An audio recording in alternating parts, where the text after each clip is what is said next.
My name is Olivia Hayes, I'm 32 years old, and a single text message from my parents shattered a part of my soul I never knew was fragile. It arrived like a thief in the night, my phone screen casting a cold glow in the dark. The words were short, brutal, and final. "One no longer trusts you. Don't come to the office tomorrow." I just stared at the screen, my heart hammering against my ribs. My fingers felt like ice as I trembled, typing back a single word. Understood. Hitting send unleashed a tidal wave of pain, fury, and a sense of betrayal so profound it nearly choked me. For a decade, I had been the financial bedrock of our family's logistics software company in Austin, Texas. I poured my 20s into ensuring its stability and growth. But in that one moment, everything I believed about family, about loyalty, about love, it all turned to dust. This wasn't just a message firing me from my job. It was a line drawn, a wall erected. It was a declaration that I was no longer one of them. And for what? What had I done to be so completely cast out? I had uncovered a truth, a dark secret buried in the numbers I navigated every single day. A secret that threatened to unravel the legacy we had all built together. But instead of thanking me, my family turned their backs, choosing to protect a comfortable lie rather than face a painful truth. I couldn't escape the weight of their words, but I refused to let them break me.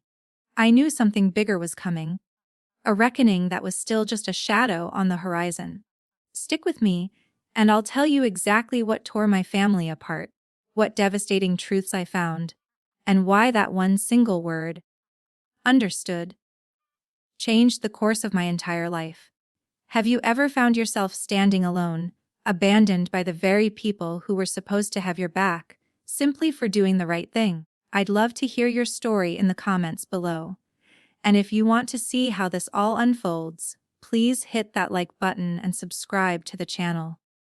Your support means the world. Austin in the 2000s was a hotbed of tech innovation, and that's where my parents, Robert and Catherine Hayes, built their dream from the ground up. I grew up watching them transform lines of code in our garage into Hayes Innovations, a company that revolutionized supply chain management for small businesses. They were pioneers. By the time I graduated from college, Hayes Innovations was a major player, earning over $30 million a year. It was our family's legacy, and I was so proud to be its guardian. As the chief financial officer, I was the one who kept our financial engine running smoothly. My older sister, Megan, was the head of marketing. She had a charisma that could charm anyone, landing us massive clients while hiding a ravenous appetite for power and recognition. Our younger sister, Chloe, was in human resources, the eternal peacemaker, constantly trying to smooth the waters between me and Megan. Mom and Dad had stepped back from the day-to-day grind, trusting us to steer the ship. But that trust, I soon discovered, had deep, hidden cracks. Growing up, we were inseparable. We spent summers hiking the greenbelts and winters huddled around board games. But working together as adults, that changed everything. Megan was always the star, the golden child. Her flashy presentations and bold promises earned our father's endless praise. My victories were quieter, catching an accounting error that saved us millions, renegotiating a vendor contract to improve our margins. Chloe, stuck in the middle, always tried to de-escalate our disagreements, but I could feel her slowly but surely drifting into Megan's orbit. It hurt, but I told myself it didn't matter. We were family, and the company was our shared bond. The first real tremor of trouble came during a board meeting about 2 years ago. I presented a plan to scale back a high-risk expansion project Megan was pushing. The numbers just weren't there. She shot me a look so sharp it felt like a physical blow, as if I had personally betrayed her. Dad sided with her, of course. "We need bold vision, Olivia, not just caution," he said. I bit my tongue, but a seed of doubt was planted. After that, Megan began to subtly sideline me. She'd take credit for my financial strategies in meetings, and I started hearing whispers from clients that she was the real financial genius behind our success. I let it go, telling myself that family loyalty was more important than my own pride. Chloe saw the growing tension. She'd pull me aside and say, You know how Megan is, Olivia. Just let her have the spotlight. Don't rock the boat. It felt less like advice and more like a warning. Mom and Dad were oblivious, blinded by the glow of Megan's supposed success. At family dinners, Megan would hold court, pitching her latest grand ideas while I sat quietly, my mind churning over the numbers that proved her ideas were reckless. Then I caught her doing it, tweaking my budget reports to make her projects look more profitable before presenting them as her own. When I confronted her about it privately, she just laughed. "Oh, come on, Liv. We're a team, aren't we?" Her smile was a cold, empty thing. The situation came to a head when Hayes Innovations landed a huge client, a national retail chain. Megan led the charge, promising them the world. Custom features and integrations that I knew would cost a fortune to develop. I warned her, I warned Dad, that the contract was a losing proposition, that the costs would hemorrhage money from the company. But Megan dismissed me as being negative, and Dad backed her up, calling me overly cautious. Chloe just stayed silent, her eyes darting between us. That deal sent our revenue soaring on paper, but behind the scenes, it stretched our resources to the breaking point. That's when I started to notice the strange little blips in the accounting records. Small amounts, here and there. Discrepancies that were easy to miss. Nothing big, but enough to make the hairs on my arm stand up. Looking back, those were the first fractures in our family's foundation. Megan's ambition wasn't just drive, it was something far more dangerous. I didn't want to believe my sister was capable of crossing that line, but I knew one thing for sure: numbers don't lie. Something was deeply wrong, and I couldn't ignore it any longer. My position gave me access to every single transaction, and I started digging, having no idea that I was about to unearth a secret that would burn our family to the ground. It all began on a Tuesday night. I was alone in the office, chasing a gut feeling that something was off in the quarterly reports. As the CFO of Hayes Innovations, I'd spent more nights than I could count surrounded by spreadsheets, making sure every penny was where it should be. And that's when I saw a payment for $50,000 to a company I'd never heard of. Pacific Horizon. It wasn't in any budget I'd approved. It wasn't tied to any project I knew. A knot of ice formed in my stomach. The next morning, I called Mark Jennings, our head accountant, into my office. "Mark, can you tell me about this payment to Pacific Horizon?" I asked, keeping my voice calm and even. He shifted his weight, avoiding my eyes. "Oh, that," he said, a little too quickly. "It was a one-off consulting fee. Megan approved it. It's all above board, Olivia, don't worry." But there was no contract, no invoice. Not a scrap of paperwork to justify a $50,000 payment. My instincts were screaming that Mark was lying, that he was covering for someone. I tried to talk to Chloe about it over lunch, hoping my younger sister, the family mediator, would see the danger. "Chloe, something doesn't feel right about our finances lately." She sighed, pushing a piece of lettuce around her plate. "Olivia, it's probably just a mistake. You know how Mom and Dad hate it when we fight. Please, just let it go." Her dismissal felt like a slap, but it didn't stop me. I knew Megan's name on that transaction was no coincidence. That night, I went back to the office and dug deeper. By 2 a.m., I'd found 3 more payments to Pacific Horizon, each for $50,000 spread out over the last 6 months. That was $200,000 that had simply vanished. My heart hammered in my chest as I searched our vendor database. Pacific Horizon didn't exist. No address, no phone number, nothing. This wasn't a mix-up. This was intentional. And on every single approval form was Megan's signature, her familiar arrogant loop of the M. I leaned back in my chair, the silence of the office pressing in on me. My own sister. The big sister I had once looked up to was stealing from our family. I didn't confront her, not yet. I needed undeniable proof. For the next week, I lived a double life. By day, I was the dutiful CFO. By night, I was a forensic accountant, secretly combing through years of financial records. I found more payments, not just to Pacific Horizon, but to 3 other phantom companies, bringing the total to over $1 million in just 6 months. Each transaction was expertly hidden, disguised as software licensing fees or marketing expenses. Whoever did this was clever, but they made one mistake. They underestimated me. I started a secret log, a password, protected file on a private drive. I documented every fake invoice, every suspicious transfer, every date. I took screenshots of everything. It felt like a deep betrayal of my family, but the evidence was overwhelming. I tried to approach Chloe one last time, hoping she'd finally listen. "You're overreacting," she said, her voice sharp with annoyance. "Megan would never hurt the company. You're just making Mom and Dad anxious." Her words cut me to the core, but they also solidified my resolve. I was on my own. The next day, Mark Jennings called me. His voice was cold as steel. "Olivia, I was told to inform you to stop digging into the Pacific Horizon account. It's been handled." It wasn't a suggestion, it was a threat, and it confirmed everything. Someone had ordered him to shut me down. My family, the people I had dedicated my life to working alongside, now felt like strangers. I clutched the encrypted drive in my bag, my secret vault of evidence. Whatever was happening, I was going to expose it, even if it meant standing against the people I loved most. For 3 agonizing weeks, I barely slept. I worked in the shadows, unearthing a conspiracy that went deeper than I ever could have imagined. The Pacific Horizon payments were just the beginning. By the second week of my secret investigation, I had uncovered a network of shell companies, Northwest Consulting, Blue Ridge Solutions, and Coastal Ventures. The payments were meticulously funneled through dozens of different accounts, totaling a staggering $7 million over 2 years. This wasn't just theft, it was a sophisticated operation.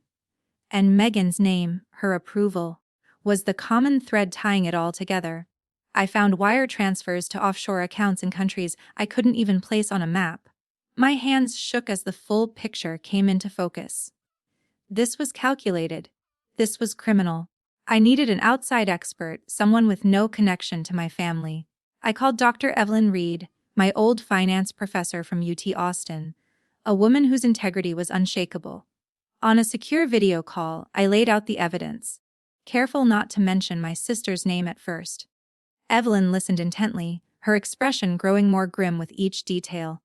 "Olivia," she said finally, "this has all the hallmarks of a major embezzlement scheme. This isn't just misconduct, this is fraud. Someone is systematically bleeding your company dry."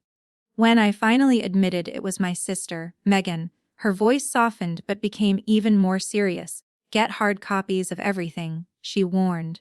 "Bank records, emails, anything with her signature. And Olivia, protect yourself. This is going to get very, very ugly." I followed her advice, saving everything to an encrypted drive I kept with me at all times. I felt more like a spy than a sister, sneaking around my own company. The weight of the truth was crushing me. Megan wasn't just being reckless, she was systematically destroying Hayes' innovations from the inside. Meanwhile, the atmosphere at home had become unbearable. At a family dinner, I tried one last time to test the waters with Chloe. "Have you noticed anything strange with the company's finances?" I asked, trying to sound casual. She shot a nervous glance at Megan, who was sitting across the table. "You're always so paranoid, Olivia," Chloe said tightly. "Maybe if you stopped looking for problems, you wouldn't find them." Megan smirked, seizing her opening. "Yeah, Olivia, some of us are focused on growing the company, not trying to tear it down with conspiracy theories." Her words were a direct accusation of disloyalty. Later that evening, Chloe cornered me in the kitchen. "Just stop, Olivia," she pleaded. "You're stressing out Mom and Dad. Megan told me you're just jealous of her success." I was stunned into silence. Megan had already poisoned the well, painting me as a bitter, envious sister. I tried to explain, but Chloe just held up a hand. "Just drop it, okay? For the family." Her blind loyalty to Megan felt like a knife in my back. The next day at the office, Megan confronted me directly. "I hear you've been asking a lot of questions," she said, her voice a low, menacing hiss. "If you're not on board with the direction we're heading, maybe you're not cut out for this company anymore." It was a clear threat. I held her gaze, my heart pounding in my chest, but I said nothing. I couldn't show my hand. Not yet. That night, I backed up the last of the evidence. That encrypted drive was now a ticking time bomb. I felt like I was betraying my family, but what choice did I have? Megan's actions were the real betrayal. At dinner, Mom and Dad were praising Megan for a new marketing campaign, completely oblivious that she had siphoned away 7 darn million of their life's work. Chloe avoided my gaze, solidifying her alliance with our sister. The family I had loved was dissolving before my eyes, replaced by a web of lies and suspicion. I was no longer fighting just for Hayes Innovations. I was fighting for the truth. And I was completely, utterly alone. The family meeting at my parents' house was the moment I knew my family was gone for good.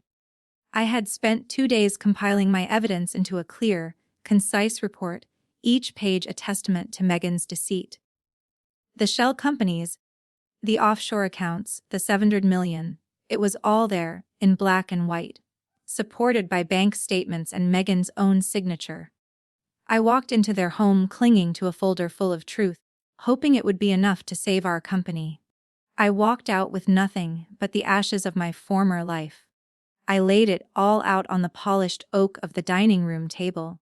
I've discovered payments to 4 unregistered shell companies. I began, my voice steady despite the tremor in my hands. It totals $7 million over the last 2 years. The money is gone, wired offshore. And Megan, you approved every single transfer. I passed a copy of the report to my mom, my dad, Chloe, and finally, to Megan herself. Megan barely glanced at it. A cold, dismissive smirk played on her lips. This is absolutely insane. Olivia, she snapped, her voice dripping with contempt. You cook up this fantasy to try and undermine me. Is that it? You've always been jealous that Dad trusts my vision more than your spreadsheets. Her attack was swift and personal, twisting years of sisterly rivalry into a motive for slander. My father, Robert, leaned forward, his face a mask of disappointment. Olivia, this is an incredibly serious accusation to level against your sister. Do you have any real proof, or is this just more of your pessimistic speculation? It's all in there, Dad, I pleaded, pointing at the folder. Bank records, transfer logs, her signature is on everything. I've checked it all. He flipped through a few pages, but I could see in his eyes that he wasn't really reading it. He didn't want to see it. Megan has been the driving force of this company for 5 years. He said, his voice rising. She brings in the deals that keep us afloat. Your sister brings in the money, Olivia. You just count it. Why would she jeopardize that? His words were a gut punch, reducing my entire career, my entire contribution, to that of a simple bookkeeper. My mother, Catherine, remained silent, her gaze fixed on her hands folded in her lap. Her silence was a verdict in itself. I looked to Chloe, my last hope. Chloe, you have to see. Olivia, maybe there's a simple explanation for all this, she interjected, her voice trembling. She turned to Megan. Megan, can't you just explain these payments? That was all the opening Megan needed. There's nothing to explain, she declared, her tone icy and indignant. Olivia is the one who needs to do some explaining. Hacking into my files, spying on me. That's not loyalty, that's sabotage. She's trying to tear this family apart because she can't stand not being in control. Chloe flinched, then gave a slight, almost imperceptible nod. She was siding with Megan. My heart didn't just break, it turned to stone. The sister I had protected my whole life, the one I'd helped with homework and covered for when she broke curfew, was now abandoning me in my most desperate hour. $7 million doesn't just vanish, Megan! I shot back, my voice finally cracking. These are your signatures? Explain them. Dad slammed his hand on the table, making us all jump. Enough. Olivia, you are creating chaos where there is none. You are poisoning this family with your suspicion. If you cannot trust your own sister, then you have no place at Hayes Innovations. I stared at him, aghast. Dad, I am trying to protect the company. The company you built. You need to reconsider your approach, he said, his voice cold and final. You will drop this, apologize to your sister, or you are out. It's your choice. My mom finally looked up, her eyes pleading. Olivia, please. Don't do this to us. They had made their choice. They chose the comfortable lie over the devastating truth. I slowly gathered my reports, my hands shaking with a rage so deep it felt like grief. "If you refuse to even look at the truth," I said, my voice barely a whisper, "then I can't be a part of this." "Then you're done," Dad said flatly. "We'll handle this without you." I looked at Megan, whose smirk had morphed into a quiet mask of victory. As I turned to leave, Chloe reached for my arm. "I'm sorry, Olivia," she mumbled. The words were hollow, meaningless. I pulled away and walked out the door, not looking back. Driving home, the city lights of Austin blurred through my tears. I hadn't just lost a job. I had lost everything. That night, as I sat alone in my silent apartment, my phone lit up. It was the text from my mother, formalizing my exile. "One no longer trust you. Don't come to the office tomorrow." Each word was a fresh wound. I typed back my one-word reply, "Understood," and let the phone drop from my hand. The days that followed were a blur of suffocating silence. I called Chloe, but it went straight to voicemail every time. I sent a text to Dad, simply asking to talk. No reply. It was as if I had been erased. My family had surgically removed me from their lives. The loneliness was a physical presence, a weight on my chest that made it hard to breathe. Desperate for a lifeline, I reached out to Sarah Jenkins, a sharp marketing director who'd left Hayes Innovations a few years back after a major clash with Megan. We met in a quiet cafe on the outskirts of town. I told her everything: the shell companies, the 7 million, the meeting, the text message. She listened without interruption, her expression hardening. "Olivia, I am not surprised," she said, stirring her coffee. "I always knew Megan was ruthless, but I never thought she'd go this far. You're doing the right thing, but you're up against your own family. They will try to destroy you to protect her. You need to get ahead of this." She leaned forward. "Look into whistleblower protections. The IRS has programs for this. There are laws that can protect you." Her words were like a compass in a storm. I wasn't just a victim, I could fight back. That night, I dove into research, pulling up the IRS guidelines on reporting financial fraud. I learned about the Taxpayer First Act, which offered protection and even potential rewards for whistleblowers. The more I read, the clearer my path became. Megan's actions weren't just a family matter, they were a federal crime. I spent the next 48 hours compiling every piece of evidence from my encrypted drive into a comprehensive report for the IRS. Every document felt like another nail in my family's coffin, but staying silent felt like a betrayal of every principle I held dear. I followed the protocol for an anonymous submission, uploading my detailed report through their secure online portal. My heart pounded as I attached the final file and clicked submit. There was no going back. I hadn't just exposed Megan, I had declared war on my entire family. My career, my relationships, my future, it was all on the line. But I knew, deep in my bones, that I couldn't live with myself if I let them get away with it. The truth was more important than my pain. 3 days later, my doorbell rang. Standing on my doorstep, looking utterly panicked, were my parents and Chloe, with our family's longtime attorney, David Chen, right behind them. The real reckoning had just begun. My father, Robert, clutched a folder, his face a ghastly shade of pale. My mother, Catherine, was twisting a handkerchief in her trembling hands. Chloe looked like she hadn't slept in days, her eyes red and swollen. Their desperation was a palpable force in my small apartment. David Chen, the attorney, spoke first, his voice heavy. "Olivia, Megan is gone." My blood ran cold, he continued. "She transferred an additional $8 million from the company accounts to an untraceable offshore account and fled the country. She's in a place with no extradition treaty with the U.S. He explained that after they had forced me out, Megan had presented them with a set of brilliantly forged documents. Those documents made it look like I was the one who had been mismanaging funds and making unauthorized transfers. Her lies were the fuel for their distrust, the reason behind that final, brutal text message. Now, with Megan and a total of 15 million gone, the truth was unavoidable. "We're in trouble, Olivia," Dad said, his voice cracking. "The IRS has flagged the accounts. They're launching a full-scale audit. We could lose everything. The company, our house, our savings. Chloe stepped forward, tears streaming down her face. You're the only one who understands the finances, Olivia. Please. You have to help us fix this. My mother's voice was a choked whisper. We need you, Kelly. We were so wrong. Their words ignited a firestorm of cold, hard anger inside me. Not an ounce of sympathy. They had swallowed Megan's lies whole, cast me out without a second thought, and now, only when their own world was collapsing, they came crawling back, expecting me to save them. David handed me the file my father was holding. These are the documents Megan forged, he said grimly. She used them to convince your parents you were the one at fault. She played everyone, Olivia. But you saw it from the start.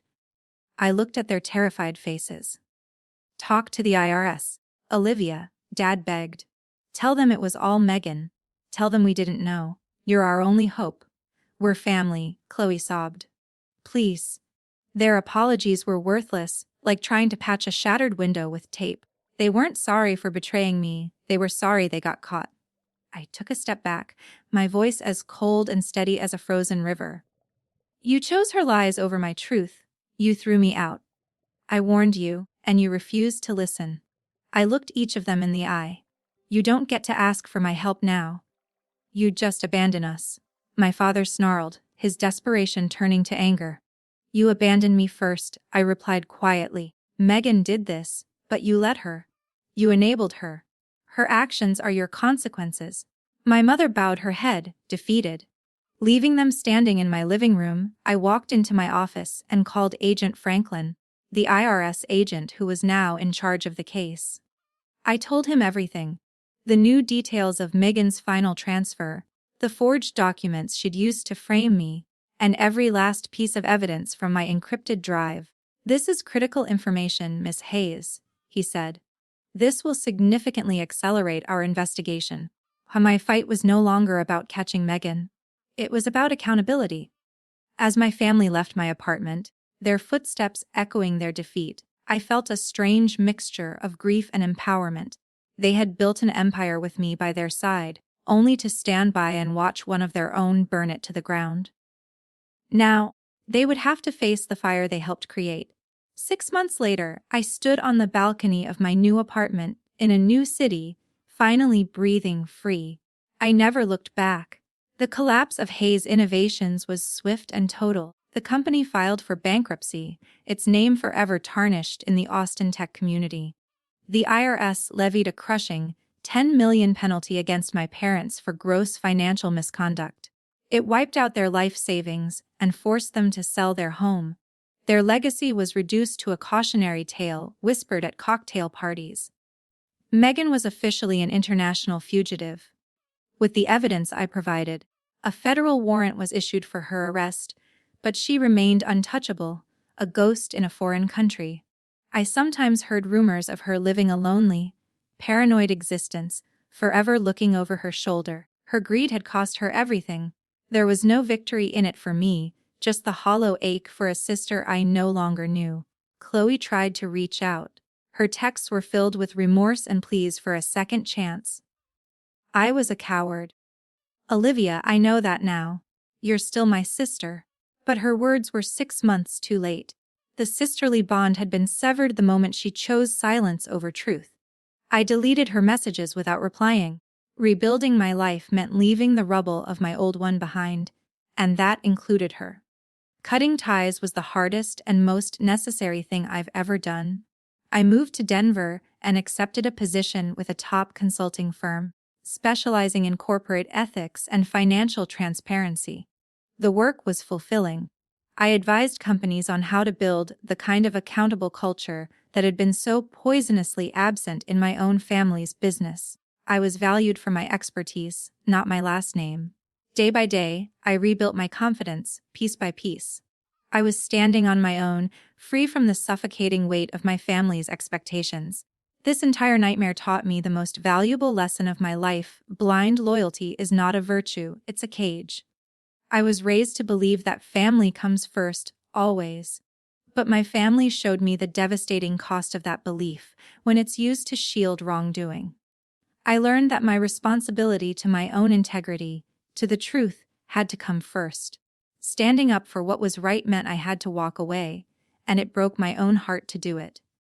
To anyone listening to my story who might be in a similar situation, I want to say this: trust your gut. When something feels wrong, even with the people you love, it probably is. Do not let your love for them excuse their betrayal of you. Speak your truth, hold people accountable, and never, ever be afraid to stand alone for what is right. My family's collapse was their failure, but it was my liberation. I chose my principles over my bloodline, and that choice gave me a life of peace and self-respect. And that is a legacy I am proud to build for myself. The end. Thank you so much for listening to my story. It wasn't easy to share, but I believe in the power of truth. Have you ever had to make a difficult choice between loyalty and your own principles? Please share your story and your thoughts in the comments section below. I read every one. And if my story resonated with you, please show your support by hitting the like button, sharing this video, and subscribing to the channel for more stories of truth and resilience. Don't forget to hit that notification bell so you never miss an update. Your support helps create a community where stories like ours can be heard.